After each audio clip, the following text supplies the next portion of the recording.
এরপরে বর্তমানে বুদ্ধিজীবী একদল দাঁড় হয়েছে, নাম দিয়েছে কি বুদ্ধিজীবী।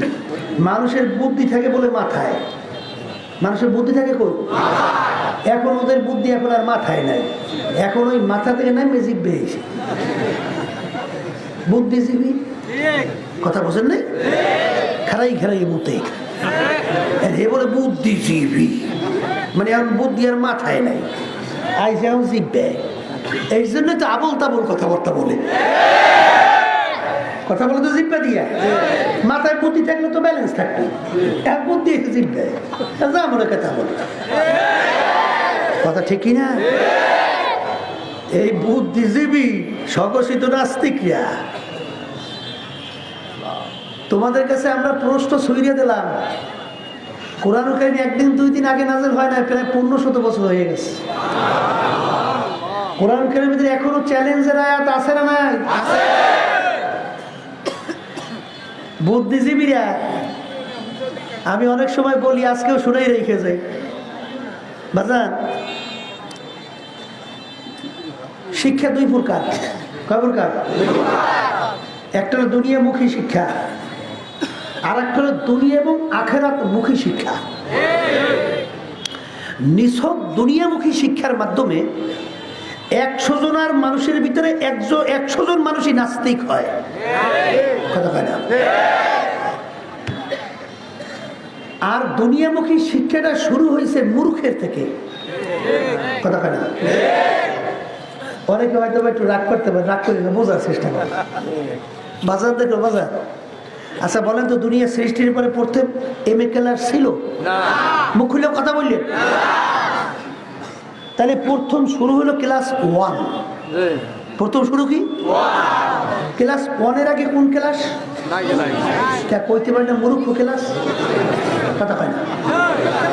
ক্লাস 1-এর আগে কি? মূর্খ ক্লাস। তাই মূর্খ আলারা প্রথম সৃষ্টি করছে 1। ঠিক? আচ্ছা 1 আলায় পড়াইছে 2 আলারে। মূর্খের থেকে শুরু, নিচ থেকে উপরে যায়। কথা ঠিক না? বা ঠিক? 1 আলায় পড়াইছে কারে? 2 আলায় পড়াইছে 3 আলায়, বি আলায়, এম এ। কথা ঠিক না? বা ঠিক? শুরু হয়েছে মূর্খের থেকে, আর ধারাবাহিক গেছে নিচ থেকে উপরের দিকে। ঠিক কিনা? আর আরেকটা শিক্ষা বলছি, দুনিয়া এবং আখিরাতমুখী শিক্ষা, যার শিক্ষক হলো স্বয়ং আল্লাহ রাব্বুল আলামিন নিজে। সবাই বলেন সুবহানাল্লাহ। কারণ আল্লাহ রাসূল সাল্লাল্লাহু আলাইহি ওয়াসাল্লাম বলছেন, আল্লামানি রাব্বি ফাআহসানা তা'লিমিহি। আমার মালিক আমার আল্লাহ আমাকে শিক্ষা দিয়েছেন, সেই শিক্ষাটা কত উত্তম শিক্ষা। সবাই জোরে বলেন সুবহানাল্লাহ। যেই শিক্ষার সঙ্গে দ্বীনি শিক্ষা নাই, ওটা কোনো শিক্ষাই না। ওই শিক্ষার মাধ্যমে মানুষ মানুষ হয় না, কুত্তার চেয়েও খারাপ। যার বাস্তবতা দেখবেন, আমাদের পাশের রাষ্ট্র মায়ানমার, কয়েক বছর পূর্বে আমার মুসলমান বাবাদের উপরে, আমার মায়েদের উপরে, আমার যুবকদের উপরে, আমার ছোট বাচ্চাদের উপরে, আমার ছোট মায়ের কোলের বাচ্চাটা মায়ের দুধ পান করতেছে, সেই বাচ্চাটাকে ধইরা ছুরি দিয়া টুকরা টুকরা কইরা কাইটা ওরা রক্ত দিয়া গোসল করে হোলি খেলায় মত্ত হয়। আচ্ছা বলেন তো, মুসলমানদের কোনো দোষ ছিল? 1000 বছরের ইতিহাস মুসলমানদের বসবাস সেই মায়ানমার। সেই পয়সার ভিতরে এখন মুসলমান দেশে আরবি অক্ষর লেখা আছে, ওটা হইল মুসলমানদের আদি জন্মভূমি সেই মায়ানমার। সেই মুসলমানদেরকে যে অত্যাচার করলো, এটা কি কোনো মানুষে করতে পারে? কথা কর না? আচ্ছা যারা এই কাজটা করছে, তাই এটা মানুষের কাজ না, এই কাজটা তো পশুর কাজ। আচ্ছা বলেন তো, এই কাজটা যারা করছে এর ভিতরে দ্বীনি শিক্ষায় শিক্ষিত কয়জন ছিল? বলেন, একজনও নাই? একজনও নাই? তোরা নিশ্চয়ই শিক্ষায় শিক্ষিত হয়েছে তো? শিক্ষায় শিক্ষিত হয়েছে তো? হয়তো দেখবেন বড় বড় ডিগ্রির অভাব নাই, কিন্তু যেই শিক্ষায় ওরা শিক্ষিত হলো, ওই শিক্ষার মাধ্যমে ওদেরকে মানুষ বানায় নাই, কুত্তার চেয়েও খারাপ বানাইছে। ঠিক? সংক্ষেপে উদাহরণ দিয়ে বলি, মায়ানমার ইস্যু জাতিসংঘের ভিতরে উপস্থাপন আলোচনা হয়েছিল, হয়েছে কি হয় নাই? তাম দুনিয়ার মৌলগিরি দাবি করে আমেরিকা, রাশিয়া, চীন, ভারত, এরা সেই জাতিসংঘের মধ্যে কি মায়ানমার সেই পশুদের পক্ষ অবলম্বন করছে না মুসলমান মাজলুম মুসলমানদের পক্ষ অবলম্বন করছে? পশুদের পক্ষ অবলম্বন করছে না? আচ্ছা বলেন তো, রাশিয়া, আমেরিকা, ভারত, চীন এরা তো নিশ্চয়ই যে কোনো শিক্ষায় শিক্ষিত? কথা বললেন, শিক্ষায় শিক্ষিত হয়েছে কিনা? হ্যাঁ, তাহলে সবাই দাওরা হাদিস পাস না? কামেল পাস না? হাফেজে কোরআন না? তাহলে নিশ্চিত তারা শিক্ষা শিক্ষিত হয়েছে। কোন শিক্ষা? তো ওই শিক্ষার মাধ্যমে ওদেরকে মানুষ বানায় নাই, ওদেরকে কুত্তার চেয়েও খারাপ বানাইছে। জোরে বলেন কথা ঠিক? এই জন্য আমার বাজানদেরকে বলবো, মনে করছেন আমরা হুজুরে কিছু বুঝি না। বাজান বুঝে শুনেই দাঁড়িয়ে রাখছি, বুঝে শুনি মাথায় টুপি রাখছি, বুঝে শুনি লম্বা জামা গায়ে দিছি, বুঝে শুনি ফজরে মুয়াজ্জিন আজান দেয় পাগলের মতো একটা মসজিদে দৌড়ায়, আল্লাহর ফজর করে বুঝে শুনি হারাম হালাল তমিজ করে খাই চলি, সুন্নাত তরিকের উপরে চলি। কারণ ভালো করে চিন্তা করে দেখছি দুনিয়া ক্ষণস্থায়ী, দেখতে না দেখতে শেষ। আর একটু আসতে কর, কি দুনিয়া কি স্থায়ী না ক্ষণস্থায়ী? হ্যাঁ, কেমন ক্ষণস্থায়ী?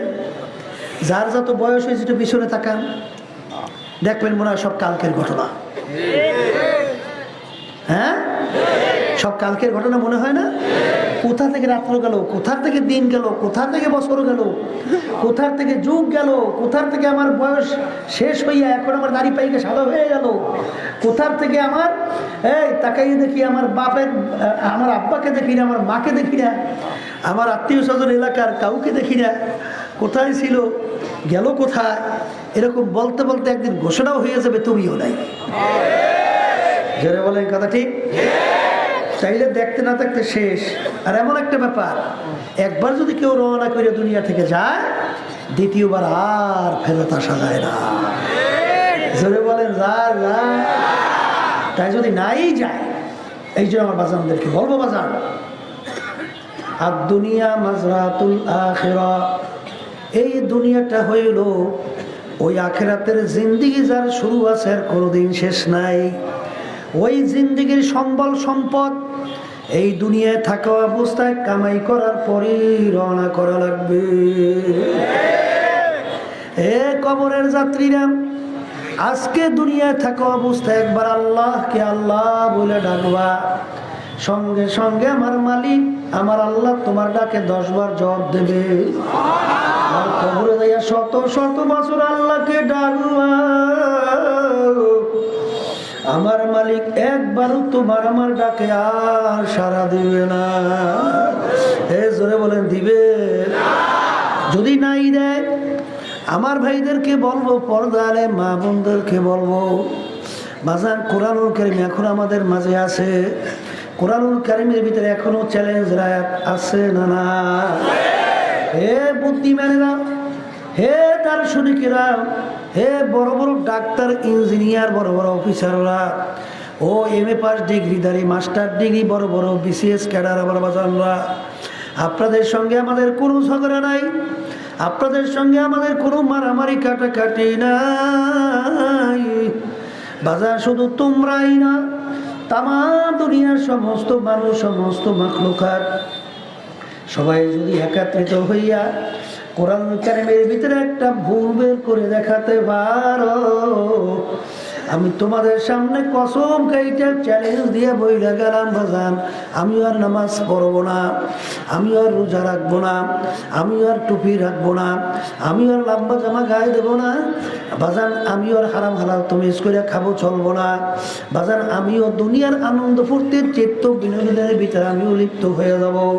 কিন্তু হে দুনিয়াদার পাগল আমার বাজানরা, ভালো করে চিন্তা ভাবনা করে দেখলাম, দুনিয়া দেখতে না দেখতে শেষ হয়ে যায়, আর আখিরাতের জিন্দেগি শুরু হবে আর কোনো শেষ নাই।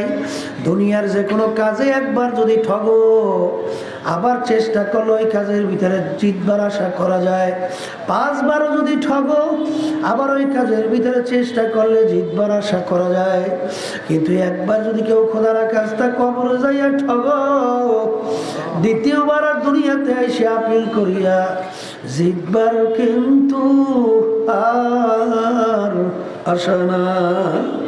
এই জন্য আমার ভাইদেরকে বলবো, পর্দারে মা বোনদেরকে বলবো, এ দুনিয়াদার পাগল আমার বাবারা, কোন দুনিয়ার পিছনে পড়ছেন?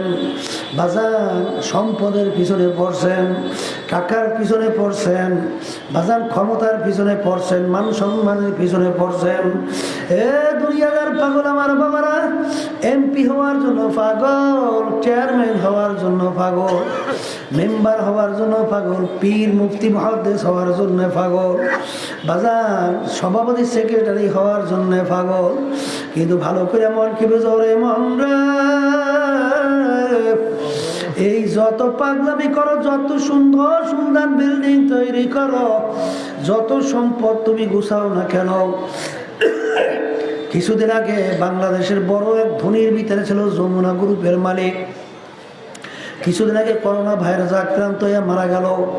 যখন শ্বাস টানতে ছাড়তে পারে না, তখন ডাক্তারকে ডাক দিয়ে বলে, ডাক্তার তুমি যদি আমার শ্বাস টানা ছাড়ার ব্যবস্থা করতে পারো, কলম কাগজ দিয়ে আসো, সমস্ত সম্পদ তোমাকে আমি দিয়ে দেব। কিন্তু বাজান যত চেষ্টা করলো আর শ্বাস টানা ছাড়ার ব্যবস্থা করতে পারলো না। আস্তে চিরতরে চক্ষু বন্ধ হয়ে গেল। সাদা 3টা কাপড় দিয়া পেঁয়াজ দিয়া ফেলাইয়া রাখলো। কই তার সম্পদ, কই তার ক্ষমতা, কই তার সম্মান, নিমিষে সব শেষ হয়ে গেল। এই জন্য আমার ভাইদেরকে বলবো, বাজান ইতিহাস পড়লে দেখবা তামাম দুনিয়ার মোট 4 জন লোক রাজত্ব করছিল। এর ভিতরে 2 জন মুসলমান, 2 জন অন্য জাতি। 2 জন মুসলমানের ভিতরে একজন বাদশা সিকান্দার বা ইস্কান্দার বাদশা তামাম দুনিয়ার বাদশাহী করলো। তিনি ইন্তেকালের ওসিয়াত করলো, আমার মৌতের পরে আমাকে গোসল করাইয়া, কাপড় পরাইয়া, খাটের ভিতরে উঠে হাত ধরে একটু বাইরে রাখিয়া শহরটাকে ঘুরাইয়া তারপর আমাকে দাফন করিও। তিনি দুনিয়ার থেকে বিদায় হওয়ার পরে কাপড় পরাইয়া খাটের ভিতরে উঠাইয়া হাত বাহিরে রেখে শহর ঘুরায়। যারা বোঝে না তারা বলে, দেখছ আজীবন বাচ্চা আমাদের দিকে খাস এবং ট্যাক্স নিল, এখন মরার পরেও কেমন হাত পাইতে আছে, মনে হয় খাস এবং ট্যাক্স চায়।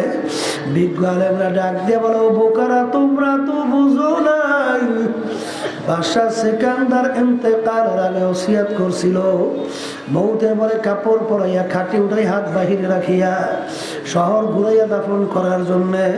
তিনি তামাম দুনিয়ার মানুষকে বুঝাতে চায়, ও তামাম দুনিয়ার মানুষেরা,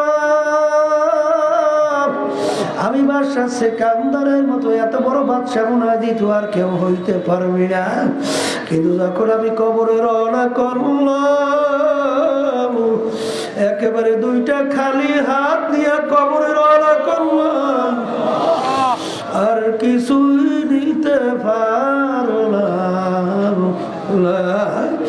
এ দুনিয়াদার পাগল আমার বাবারা, ও বড় লোক আমার বাবারা, যারা আজকে সরকারি দলের সঙ্গে জড়াইছো, যারা বড় বড় দুনিয়ামুখী দলের সঙ্গে জড়াইয়া আজকে ধরাকে সরা জ্ঞান মনে করেন না, জুলুমের পর জুলুম, চাঁদাবাজি, টেন্ডারবাজি, সরকারি মাল লুটপাট করা, ক্ষমতার অপব্যবহার করা, মুরব্বীদেরকে বিভিন্ন কায়দায় বা খারাপ আচরণ বেয়াদবি করা, বিভিন্ন কায়দায় আলেম ওলামাদেরকে টিটকারি মারা, তাদেরকে অপমান করে সুযোগ পাইলে মারতেও চাওয়া।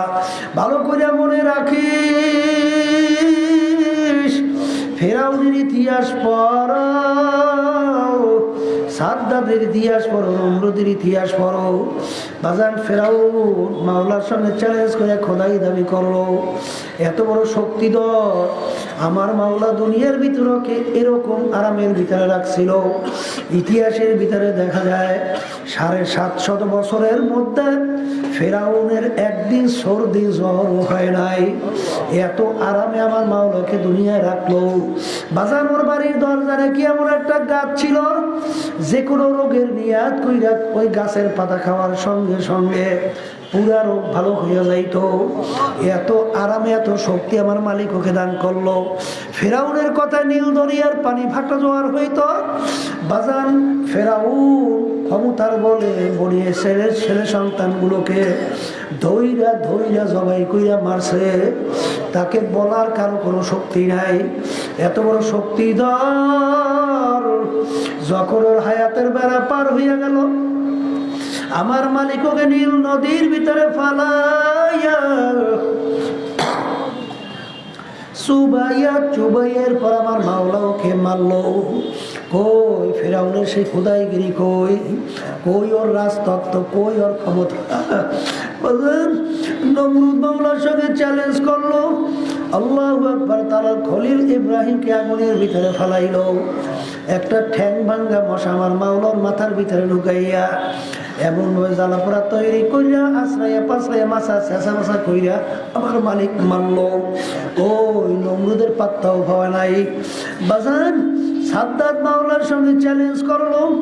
দুনিয়ায় বেহেশত তৈরি করলো, আমার মাওলা বেহেশতে যাবে না চ্যালেঞ্জ।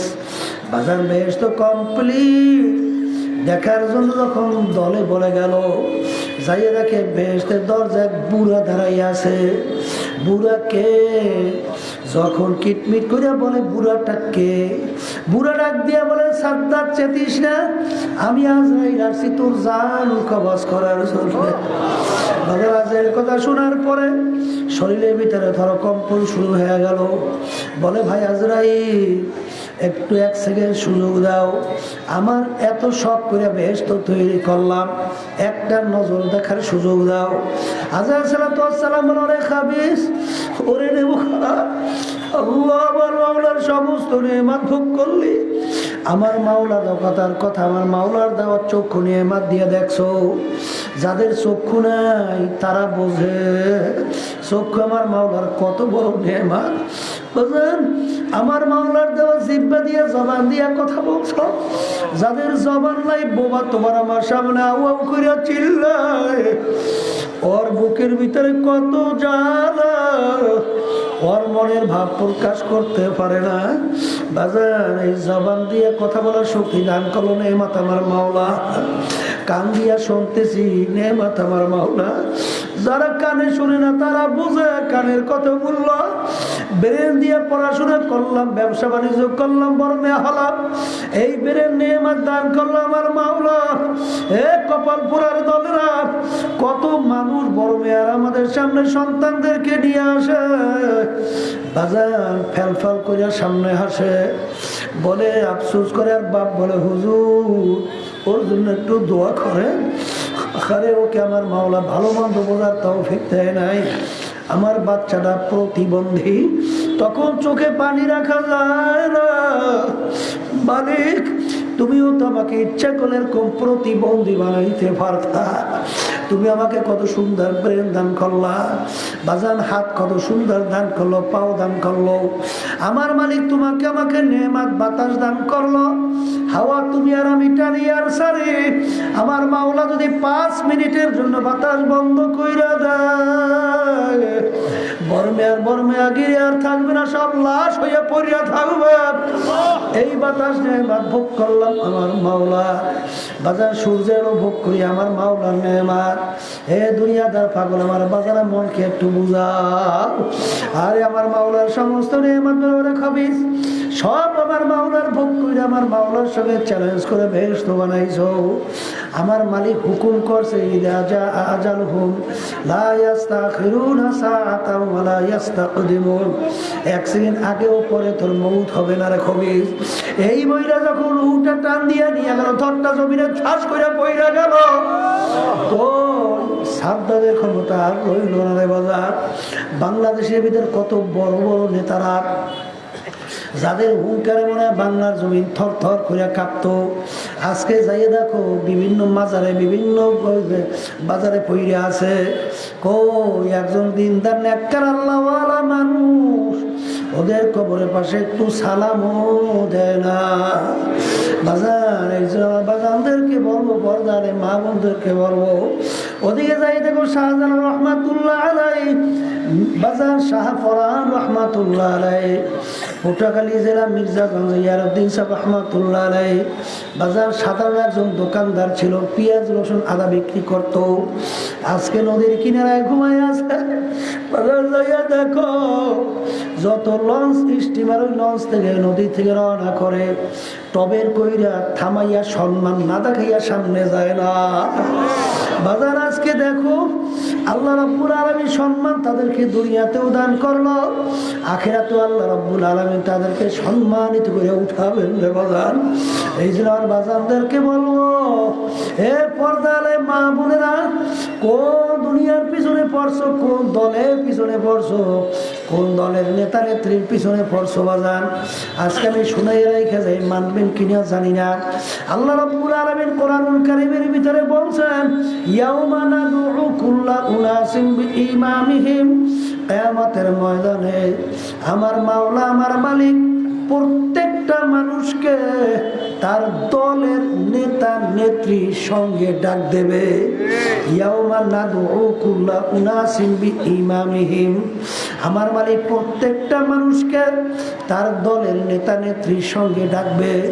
ডাইকা রব্বুল আলামিন বলবে, তোর দলের নেতা নেত্রী যেদিকে যায় ওদের পিছনে পিছনে সেদিকে সইয়া যা। বাজার বুখারী শরীফ হাদিসে আর সাল্লাল্লাহু রাসূল সাল্লাল্লাহু আলাইহি ওয়াসাল্লাম বলছেন, বাজার মান তাশাব্বাহা বিকওমিন ফাহুয়া মিনহু, দুনিয়ার ভিতরে তুমি যেই দলভুক্ত হইয়া চলবা, যেই দলের নেতাকে নেতা নেত্রী মানবা, যেই দলের আদর্শ নিয়ম অনুযায়ী চলবা, যাদের সঙ্গে নীতি আদর্শে তোমার মহব্বত থাকবে, আল্লাহ রাসূল সাল্লাল্লাহু আলাইহি ওয়াসাল্লাম বলতেছেন কিয়ামতের ময়দানে তুমি ওই দলভুক্ত হইয়া উঠবা এবং ওই দলের নেতা নেত্রীর সঙ্গে তোমার হাসর হবে। যার সঙ্গে যার মহব্বত তার সঙ্গে তার কিয়ামত। বলে, যার সঙ্গে যার মহব্বত তার সঙ্গে তার কিয়ামত। এই জন্য আমার ভাইদেরকে বলবো, ফরদারে মা বোনদেরকে বলবো, বাজার মুসলমান বলতেই কিন্তু মন চায় গুনার থেকে ফেরবে, নেকের কাজ করবে, আমার মাওলার সঙ্গে সম্পর্ক তৈরি করবে, এরপর দুনিয়া থেকে বিদায় নিয়ে কবরে যাবে। কিন্তু বাজার তোমার আমার পিছনে শত্রু কাজ করে। বাজার একটা শত্রু হইলো মানুষ শয়তান, আর একটা শত্রু হইলো নফসে আম্মারা শয়তান, আর একটা শত্রু হইলো শয়তান ইবলিস। জোরে বলেন কথা ঠিক না ঠিক?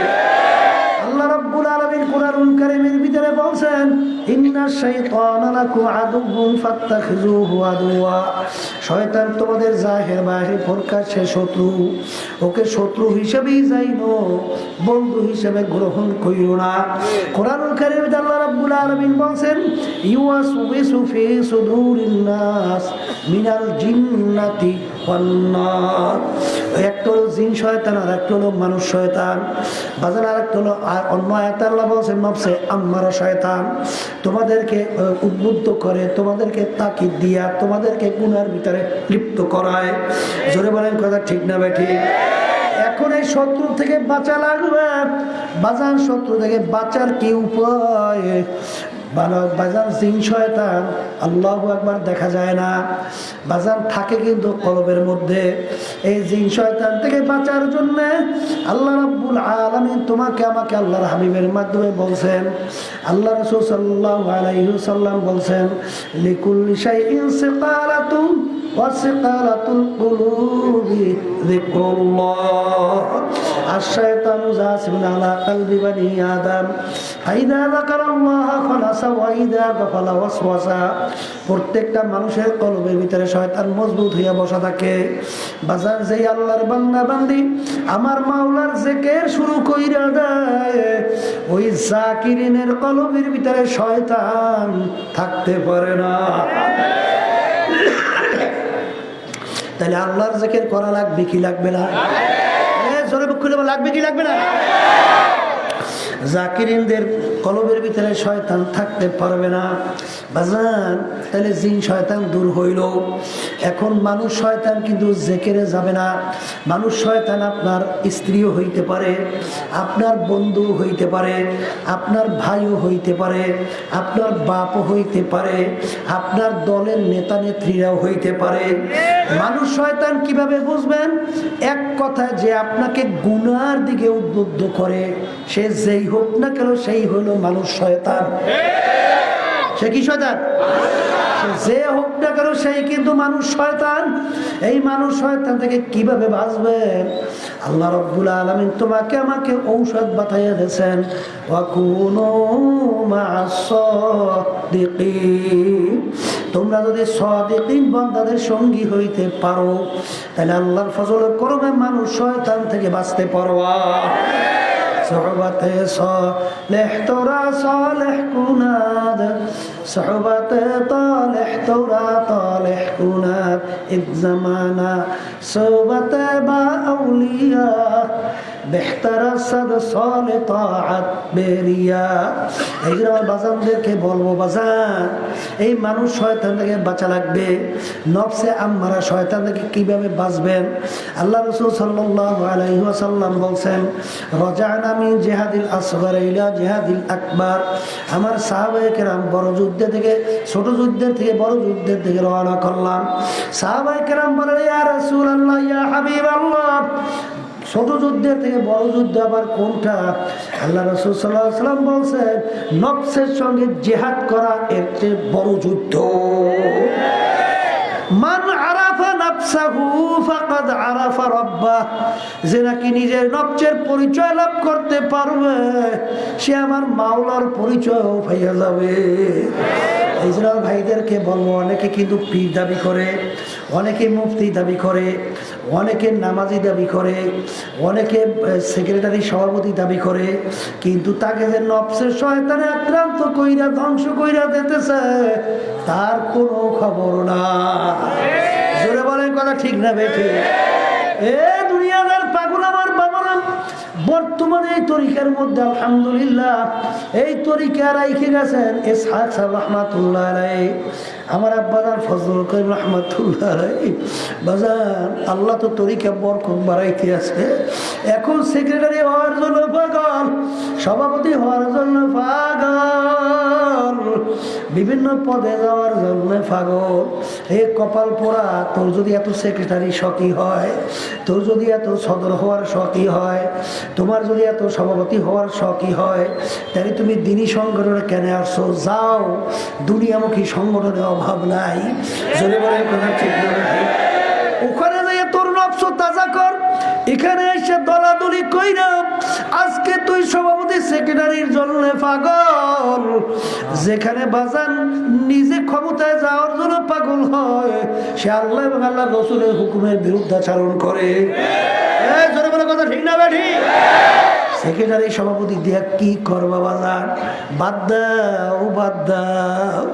আমার মাওলার দরবারে কে সম্মানিত? বাজার যে পীর সে আমার মাওলার দরবারে সম্মানিত না, যে মুফতি সে আমার মাওলার দরবারে সম্মানিত না, যে বড় ধনী সে আমার মাওলার দরবারে সম্মানিত না। বাজার যে বড় অমুক টমুক সমুক সে আমার মাওলার দরবারে সম্মানিত না। বাজার কবরে কিন্তু প্রশ্ন তিনটা, মান রব্বুকা ওয়া মা দীনুকা ওয়া মান নাবিয়ুকা। এই তিন প্রশ্নের ভিতরে কি পাইছেন তুমি পীর কিনা? জোরে মুখ খুলে বলে, তুমি মুফতি, তুমি সভাপতি, তুমি চেয়ারম্যান, তুমি মেম্বার, তুমি টাকার মালিক, তুমি ক্ষমতার মালিক। পাইছেন? পাইছেন? আমার মালিক সম্মানের মাপকাঠি বলছেন, ইন্না আকরামাকুম ইনদাল্লাহি আতকাকুম। আমার মালিক বলছেন, আমার কাছে সম্মানিত সেই হবে যার ভিতরে আমার মাওলার ভয় বেশি পয়দা হবে। যার ভিতরে আমার মাওলার ভয় বেশি, সে হইল আমার মাওলার দরবারে সম্মানিত। আমি বলি নাই, কোন মোল্লা মৌলবী বলে নাই, আল্লাহ বলছেন, আমি শুনাইতেছি বাজান। এই জন্য আমার বাজানদেরকে বলবো, মেটা দে আপনা হাসতি গো আগার কুছ মর্তবা চাহো, কেদানা কাককে মেলে গোলে গুলজার হতা হয়। বাজান একটা বিচি দেনা যতক্ষণ পর্যন্ত নিজের অস্তিত্বকে মাটির সঙ্গে বিলীন না করবে, ততক্ষণ পর্যন্ত ওর থেকে কোনোদিন গাছ ওঠার আশা করা যায় না। এই জন্য আমার ভাইদেরকে বলবো, পর্দা আলে মা বোনদেরকে বলবো, বাজান মান আতানি আমশি আতাইতুহু হারওয়ালা। বাজান হাদিসে কুদসির ভিতরে আসছে, বান্দাবান্দি যখন আমার মালিককে পাওয়ার জন্য বাজান হাইটা হাইটা রওনা করবে, আমার মাওলার রহমত দৌড় দিয়া যাইয়া ওই বান্দাবান্দিকে টাইনে আমার মাওলার রহমতের কোলের ভিতরে টাইনে জায়গা দিয়ে দেবে। আর বাজান কোন দিলের ভিতরে আমার মাওলার রহমত আসবে? বাজার কোন দিলের ভিতরে? কোন দিলের ভিতরে? যেই বান্দা বান্দির দিলটা না ইনদামু কাসরাতুল কুলুব, যেই বান্দা বান্দির দিলটা নিজেকে নিজে গুনাহগার মনে করবে, নিজেকে নিজে অপরাধী মনে করবে, মনে কইরা বলবে, মালিক তুমি যদি আমার একটা গুনাহ যদি মাফ না করো, আমার হাতে বাজো জাহান্নামের শিকল লাইগা যাবে। তখন আবার পীরগিরি কোথায় যাবে? আবার আলেমগিরি কোথায় যাবে? আমার মুফতিগিরি কোথায় যাবে? আমার সভাপতিগিরি সেক্রেটারিগিরি কোথায় যাবে? বাজার যে নিজেকে নিজে ছোট মনে করবে, ওই বন্দা বান্দির দিলের ভিতরে আমার মাওলার রহমত গড়াইয়া গড়াইয়া জমা হয়ে যাবে। এই যে ভাইদেরকে বলবো, পর্দা আলে মা বোনদেরকে বলবো, বাজার দিন যায় রাত্রি যায়, কখন কোন সময় কার ডাক আসে তো জানা নাই। আর খোদা না খাস্তা যদি বাজারে একবার আমার ঠিক মতো আমার মাওলার হুকুম নবের তরিকা অনুযায়ী চইরা যদি দুনিয়া থেকে বিদায় না নিতে পারো, খোদা না খাস্তা কবরে যদি শুইয়া বসো, বাজারে কবরের চিন্তায় যদি না করো, যেই মামলার তদবির নাই ওই মামলারও কিন্তু খালাস নাই। আসলে তোমার আমার চিন্তাও নেই, এই জন্য চোখেও পারি রে। খাদিজাতুল কুবরা রাদিয়াল্লাহু তাআলা আনহা একদিন ফজরের পরে কান্দে। ফাতেমা রাদিয়াল্লাহু তাআলা আনহা বলেন, আব্বা যান, আম্মা কান্দে। আল্লাহ রাসূল সাল্লাল্লাহু আলাইহি ওয়াসাল্লাম গেলেন সইয়া, যাই দেখে খাদিজাতুল কুবরা রাদিয়াল্লাহু তাআলা বসে বসে কান্দে। আল্লাহ রাসূল বলেন, খাদিজা তুমি কেন কান্দো? ইয়া রাসূলুল্লাহ, ইয়া হাবিবাল্লাহ, দুনিয়ার ভিতরে বিপদে পড়লে বিপদে উদ্ধার করার জন্য সবাই দৌড়িয়ে আসে, কিন্তু আমি খাদিজা চিন্তা ভাবনা করিয়া দেখলাম, আমি যদি কবরে বিপদে পড়ে যাই, ওই কবরে তো আমার কেউ নাই। ওই কবরে যদি ওই বিপদে পড়ি, কে আমাকে কবর উদ্ধার করবে? এই চিন্তা আমি খাদিজা কান্দে। খাদিজা তুমি কান্না থামাও। ইয়া রাসূলুল্লাহ, ইয়া হাবিবাল্লাহ, শর্ত মানা লাগবে। কি শর্ত খাদিজা বলো? ইয়া রাসূলুল্লাহ, ইয়া হাবিবাল্লাহ, আমি যদি আপনার আগে দুনিয়া থেকে বিদায় হয়ে যায়, আপনার জামা মোবারক দিয়ে আমার কাপড়ের কাপড় পরানো লাগবে। কারণ আপনার জামা মোবারক যদি আমার গায়ের সঙ্গে লাগিয়া থাকে, কবরের মাটি আমাকে চাপ দিতে সাহস পাবে না। ইয়া রাসূলুল্লাহ, ইয়া হাবিবাল্লাহ, কবরে প্রশ্নের উত্তর আপনার দিয়া দেওয়া লাগবে, কারণ আমি প্রশ্নের উত্তর দিতে পারবো না। দুনিয়া থেকে বিদায় হওয়ার পরে, কবর দেওয়ার পরে যার যার কাজে রওনা কইরা গেল। সরদারে দোজাহান কবরের পাশ থেকে যায় না, সময়ের পর সময় যায়, কবরে কোনো প্রশ্ন নাই, উত্তরও নাই। আল্লাহ রাব্বুল আলামিন ডাক দিয়ে বলে, হাবিব আপনি কেন দাঁড়াই অপেক্ষা করেন? রব্বুল আলামিন খাদিজার কবরে উত্তর দেওয়ার জন্য, হাবিব গো যাও যাও যাও, আবার খাদিজার কবরে প্রশ্ন দুবার দেওয়া লাগবে না, আমি স্বয়ং রব্বুল আলামিন আমার খাদিজার কবরের উত্তর আমি দিয়ে দিলাম। যেই মামলার তদবির নাই, সেই মামলারও কিন্তু খালাস নাই। এই জন্য বাজানদেরকে বলো, পর্দা আলে মা বোনদেরকে বলবো, বাজান কি যাত না বিষয় বুঝিবে সে কি সে, কবু আসে বিষয় ধ্বংসিনী যারে বাজার যার ভিতরে বিষ ঢুকছে সেই একমাত্র বিষের জ্বালা যন্ত্রণা বুঝবে। বাজার যাকে পিটান দেয় সে পিটানের ব্যথা বুঝবে। যার শরীরে আগুন লাই গেছে সে আগুনের মর্ম বুঝবে। বাজার যার মাথা ব্যথা শুরু হয় সে মাথার মর্ম বুঝবে। যার পেটে ব্যথা শুরু হয় সে পেটে ব্যথার মর্ম বুঝবে। খোদা না খাস্তা রে বাজান, যদি খোদা না খাস্তা কবরে জাহান্নামের আগুন এসে ভইরা যায়, আপনি আমাকে আমাদের সবাইকে মাফ করিয়ে দিয়ে।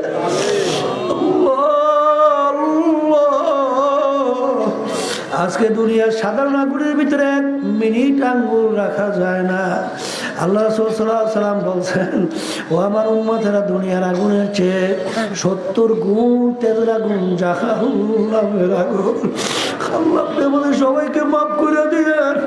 ওই জাহান্নামের আগুন সম্পর্কে আমার মাওলা নিজে ঘোষণা করছেন, নারুল্লাহিল মুকাদাতুল্লাতী তাত্তালিউ আলাল আফইদা।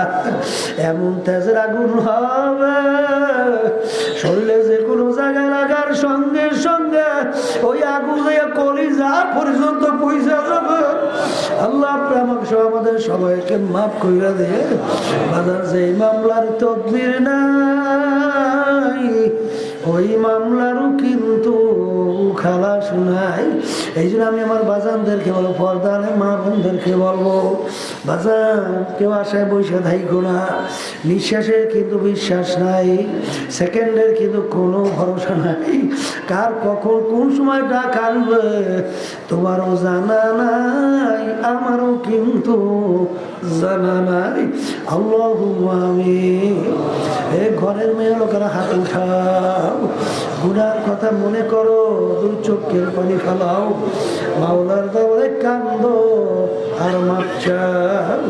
যদি কান্না না আসে মন কেন জোরে মন। একদিনে ঘরের দরজা দিয়ে নতুন বউ হয়ে উঠছিল রে মন। কত মেয়ে লোকে শরবত খাওয়াইলো, কত মেয়ে লোকে বাতাস করলো। আবার এমন একটা দিন আসবে এই ঘরের দরজা দিয়ে মরা লাশ হইয়া বের হওয়া। ছেলে কানবে মামা করে, মেয়ে কানবে মামা করে। জবাব তো আর দিবে আল্লাহ। পেটে মাঠে দিয়ে চাইয়া দেখে আপনার বন্ধারা কিভাবে কাঁদবে। আল্লাহ আমাদের ছেলেও মরে নাই, মেয়েও মরে নাই, গুনাহ করে বসছি, মাফ করে দিল বাবা, মাফ করে দেয়। আল্লাহর বন্ধারা জোর করে কান্দে রে, আল্লাহর বন্ধারা জোর করে কান্দে। সন্তান মারা গেলে চোখে পানি আসে, সন্তান নষ্ট হয়ে গেলে চোখের মধ্যে পানি আসে। তোমার আমার গুনার কারণে জাহান্নামের আগুন জ্বলছে, জাহান্নামের আগুন চোখের পানি ছাড়া কান্না হবে। আল্লাহ জাদু মা বেরোলো, চেষ্টা কাটি সাহায্য করলো, আমরা মা বেরো উপস্থিত হয়ে গেলাম। আমাদের সবার খাস মেহরবানি নাযিল করেন আল্লাহ। আমাদের আম্মা আব্বা আত্মীয় স্বজন যে যার কবর শুয়ে রয়েছে সবার কবরে বেহেশতের বাগান বানাইলাম। আল্লাহ তোমার মুজাহিদ ভাইরা মা বোনেরা কবরে শুয়ে রয়েছে, যত মোমেন মোমেরা তার কবরে শুয়ে আছে, সবার কবরকে বেহেশতের বাগান বানাই দাও আল্লাহ। আল্লাহ আমাদের সকলের বাচ্চাদেরকে দিনদার হিসেবে কবুল করেন, ওখানে আলেমা হাফিজ হিসেবে কবুল করেন। আল্লাহ আমাদের আত্মীয় সবাইকে দিনদার হিসেবে কবুল করেন, আমার দুনিয়ার মানুষকে দিনদার হিসেবে কবুল করেন। সুবহান রাব্বিকা রাব্বিল ইজ্জাতি আম্মা ইয়াসিফুন ওয়া সালামুন আলাল মুরসালিন ওয়ালহামদুলিল্লাহি রাব্বিল আলামিন। কেউ উঠেন না,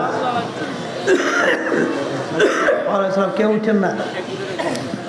একজন আর একজনের গায়ের সঙ্গে একটু হাত লাগান, একজন আর একজনের গায়ের সঙ্গে হাত লাগাইলেই হবে। পর্দালে মা বোনরা যারা আছেন তারাও নিয়ত করেন।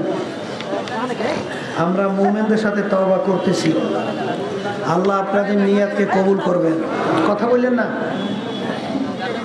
আমরা এখানে যারা আছি সবার কিন্তু মন চায় গুনার থেকে ফেরবে, নেকের কাজ করবে, কবরে যাবে, মন চায় কি চায় না? বাড়ি, রাস্তা, ঘাটে, বাজারে যাওয়ার পরে এই দিনের অবস্থা কিন্তু আর থাকতে চাইবে না। এই জন্য আল্লাহ রাব্বুল আলামিনের হুকুম, তোমরা সাদিকিন বান্দাদের সঙ্গী হও। যাদের চরমনের তরিকা ভালো লাগে তারাই তাওবার ভিতরে নিয়াত করেন, বর্তমান পীর সাহেব হুজুর চরমনাই, তার কাছে মুরিদ হয়ে গেলাম, আল্লাহ আপনাদের নিয়াতকে কবুল করবেন। যাদের চরমনের তরিকা ভালো লাগে না, যে কোনো এক সহি তরিকায় যান, মাওলার পাগল হন, চোখে পানি নেন, কলম নরম করে কবরে যান। কবরে কিন্তু কোনো দলাদলি নেই।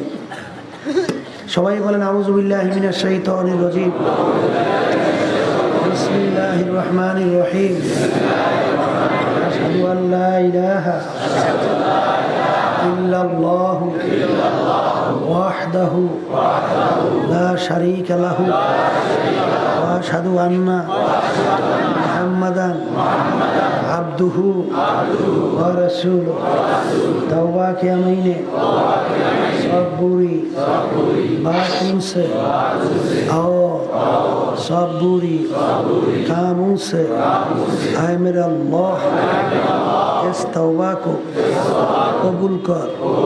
और बयात के महीने ऊपर तरीक़ा सिश्तिया, साबरिया, कादरिया, नक्शबंदिया, मुज़द्दिया के ऊपर हाथ फकीर सैयद मोहम्मद रज़ाउल करीम के खलीफा मरहूम हज़रत मौलाना सैयद मोहम्मद फज़लुल करीम साहिब के आए मेरे अल्लाह इस तरीक़े की नेमतों मेरे नसीब कर।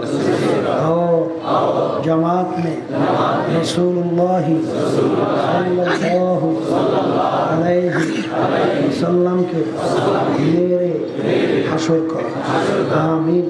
চলেন বালা মুসিবতের জন্য দোয়া করে ওঠেন। দোয়া, হ্যাঁ, দোয়ার আগে কয়েকটা কথা। ডাক্তারের কাছে গেলেই কি বসো, ডাক্তারের কাছে গেলেই কিন্তু হয় না, প্রিসক্রিপশন ঔষধ তো খাওয়া লাগবে, নাহলে রোগ ভালো আশা করা যায়? আব্বাজান বলতেন, বাজান মুরিদ হইলেই কিন্তু হবে না, তরিকার 5 ঔষধ, পুরুষের জন্য, মহিলাদের জন্য 2 ঔষধ। ঠিক মতো কথা বললেন না, একটু দোয়া করে ওঠেন। এত লোক পাইবেন, আবার দোয়া করবেন, বহু দূরের কথা। 1 নম্বর সকাল সন্ধ্যা আল্লাহর জিকির করা লাগবে। কার জিকির? 2 নম্বর ঔষধ আল্লাহর মধ্যে কিতাব পড়া লাগবে। অনেকে নভেল, নাটক, নাস্তিকদের বই পড়ে দিল, পাতের মতো শক্ত হয়ে গেছে। আল্লাহর মধ্যে কিতাব পড়লে শক্ত দিল মোমের মতো গলিয়ে যায়। এই 2 ওষুধ মহিলাদের জন্য। এই আল্লাহর বান্দারা, 3 নম্বর সাপ্তাহিক হালকা তালিমে থাকা লাগবে। 4 নম্বর মাসিক ইস্তেমা, কষ্ট সব বুঝায় থাকা লাগবে। 5 নম্বর চরমনায় বছর 2 বার মাহফিল হয়, জানেন? বিনা উজরে কামাই দেওয়া যাবে না। যারা গেছেন দেখছেন ওই মাহফিলে, আল্লাহ আলাদা একটা বরকত রাখছে, না গেলে বুঝবেন কেমনি। এইবার অগ্রহায়ণ মাসে মাহফিল ডিসেম্বরে করা হয়েছে, ডিসেম্বর, এই সামনের মাস 8, 9, 10 দাওয়াত করে আল্লাহ যাওয়ার তৌফিক দান করুন। আর এই কার্ড দাদাজান আব্বাজান করে গেছেন, আমিও নিয়ে আসছি। আব্বাজান বলতেন বরকতি কার্ড, যারা ব্যবসা করেন ক্যাশবাসী নিয়ে রাখেন, আল্লাহ ব্যবসায় বরকত দেবে। যারা ব্যবসা করেন ঘরে নিয়ে রাখেন, আল্লাহ বিভিন্ন বিপদ আপদে হেফাজত রাখবেন। সবাই নেবেন না। যারা বছরের ভিতরে যখন এক সময় 5 অথবা 10 চাউল বললো চরণের মাদ্রাসা লিল্লে বোর্ডিং দেবে, তারাই নিয়ে যাইবেন। এখন হাতুড়ি দোয়া করেন, আল্লাহ আমিন। আল্লাহ অনেকে বিভিন্ন রোগ ব্যাধির জন্য দোয়া চাইছে, আল্লাহ ওই ভাই স্ত্রী অসুস্থ, দোয়া চাইছে সুস্থ করে দেয়। আমার ব্যবসায়ী ভাই, আল্লাহ তাদের ব্যবসা বরকত দান করেন। আল্লাহ বিপদ আপদ থেকে হেফাজত রাখেন। ভাই নাতির অসুস্থ, দোয়া চাইছে। পরীক্ষার্থীরা এসএসসি দাখিল সহ ওরা দোয়া চাইছে, কামিয়াব করেন। আল্লাহ কে কোন নিয়ে হাতে জানি না, সবাই দেন এক মাকসাদ পুরা করেন। পর্দারে মা বোনরা কোন নিয়ে হাতে জানি না, সবাই দেন এক মাকসাদ পুরা করে দেন। সুবহানা রাব্বিকা রাব্বিল ইজ্জাতি আম্মা ইয়াসিফুন, সালামুন আলাল মুরসালিন, আলহামদুলিল্লাহি রাব্বিল আলামিন। আসসালামু আলাইকুম ওয়া রাহমাতুল্লাহি ওয়া বারাকাতুহু। যেহেতু আমার আরেকটা জায়গা যাওয়া লাগবে, তো এখন মুসাফা করেন।